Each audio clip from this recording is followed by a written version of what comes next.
Hi everyone, well I'm on a break from work and I'm just having a walk and I've come across this lovely mural which we'll talk about. Let's just have a look at it from a distance. It's on the side of a Toowoomba council building. It's quite a beautiful mural, obviously sending a message about the people who are in the town. Now the first thing I saw from a distance was this guy with his feathered hat. There's not a lot of bird stuff. I've got to be careful, cars can come around the corner here. There's not a lot of bird stuff on this mural, but actually I'll just step back because I'm kind of on the road here. But the interesting, well, first of all I thought, what feathers are they? And it's kind of a bit hard to identify them really, aren't they? Yeah, there's some floppy ones, possibly sulphur crested cockatoo ones in there, that kind of white one there. But anyway, as you may or may not know, it's actually illegal to collect feathers in Australia. And when I first heard that, I thought, what the hell?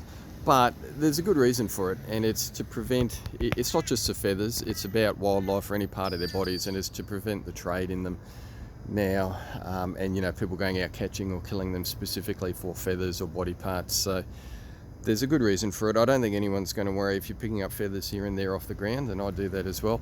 But the purpose for the law is quite different. Look, there we have a Toowoomba crow flying over. A few of them in the background I can hear. So yeah, so this guy with his hat.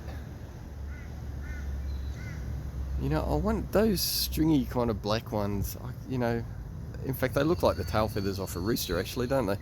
And the ribbing there is almost like a yellow-tailed black cockatoo on the side, but I don't think it is. Anyway, so yeah, look, if you're collecting feathers, and I certainly pick some up and have a look at them from a biological point of view, but you just can't do it in any kind of serious way, or certainly go hunting birds for feathers, that kind of thing. And the other thing that was interesting, when I saw that from a distance, I thought, oh, is that the light horse? And of course they're well known for having emu feathers. And emu feathers are very interesting because emus, along with other ratites, their feathers are kind of shaggy and they hang down, and they're more, they have two shafts and they don't have the barbules zipping them together, so they're kind of like almost, I wouldn't say hair, but coarse, and they just hang loose the way hair does. And I'm going to go out on a limb and say the reason for that is they don't need to fly, so they don't need the feathers zipped together for the, you know, to be able to push on the air and influence air currents and air pressure, that kind of thing, to fly basically.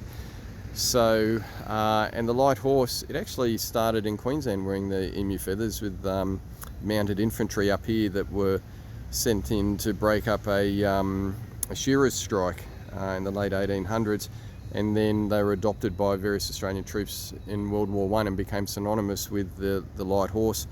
And because they could be seen from a distance, then people who were scared of the light horse, they would, you know, be able to identify who they were at a distance, and then so it kind of warned people about them coming. So it kind of had a, I guess, you know, their reputation preceded them, and the